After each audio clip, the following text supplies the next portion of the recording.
پاکستان میں کسی نے موٹر سائیکلوں کے سلنسر نکال کر آزادی کا جشن منایا، کسی نے ڈانس کر کے، آتش بازی کر کے اور لاہ و لہب کی محفلیں سجا کر پاکستان کی آزادی کا جشن منایا۔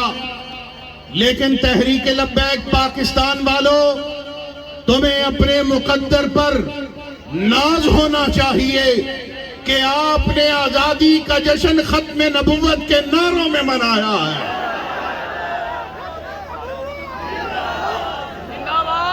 پاکستان مسلمانوں کی قربانیوں سے بنا،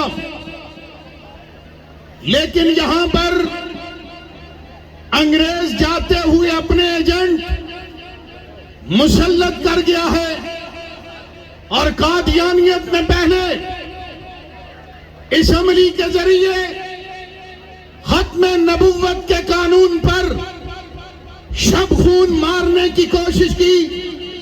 جب اس میں وہ ناکام ہوئے تو انہوں نے عدالتی ذریعے سے شب خون مارنے کی کوشش کی ہے، لیکن ریاست پاکستان یہ بات سن لے، اور اگر انہیں رپورٹ غلط دی جا رہی ہے تو ایک پاکستانی ہونے کے ناطے، اس ملک کا ذمہ دار شہری ہونے کے ناطے، اس ملک سے پیار کرنے کے ناطے، میں ریاست پاکستان کو یہ بتا رہا ہوں، ایک بہت بڑا لاوا پکنے جا رہا ہے، اور یہ بات مت سمجھو کہ ختم نبوت کے قانون میں ہم ترمیم کر لیں گے اور پھر 53 کی تاریخ دوہرا کر اس تحریک کو کچل دیں گے۔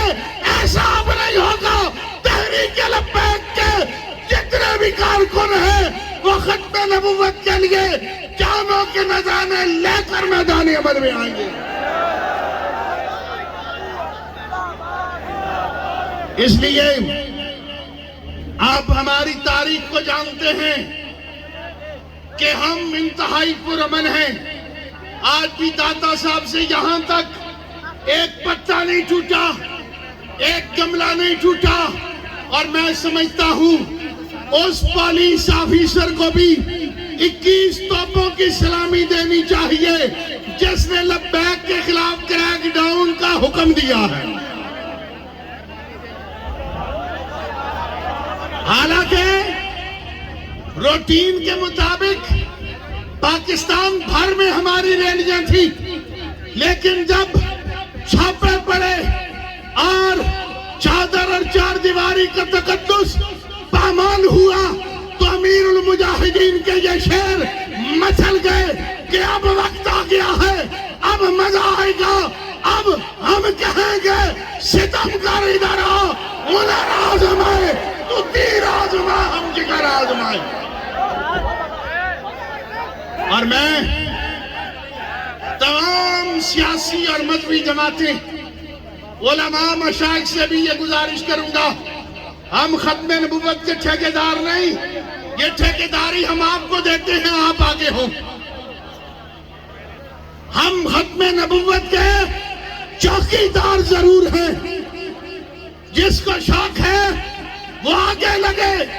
امیر المجاہدین کے لختے جگر نے، امیر المجاہدین کے بیٹے نے اور تحریک لبیک پاکستان کے امیر نے یہ پہلے اعلان کیا ہے، جو ختم نبوت کے لیے آگے بڑھے گا ہم اس کے پیچھے چلنے کے لیے تیار ہیں، لیکن اگر مشکل جگہ پر ہاتھ نہ رکھا جائے تو پھر تمہیں یہ ماننا پڑے گا کہ ختم نبوت کا پرچم آج کے دور میں اگر کسی نے بلند کیا ہے تو وہ تحریک لبیک پاکستان کے کارکنان ہیں۔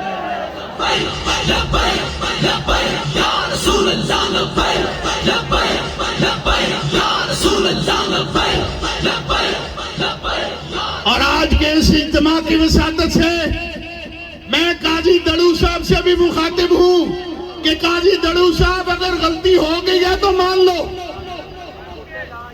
ہم آپ کا بھلا کر رہے ہیں. یہ دنیا آنی جانی ہے. سیٹ تو مہینے 2 مہینے کی بات ہے. اپنی قبر اور عاقبت نہ خراب کرو. مان لو مجھ سے غلطی ہوئی ہے اور محمد عربی کی غلامی میں آ جاؤ. انشاءاللہ تحریک لبیک پاکستان اپنے قائد صاحبزادہ حافظ سعد حسین رضوی کے ہر حکم پر عمل کرے گی. اللہ تعالیٰ انہیں سلامت رکھے.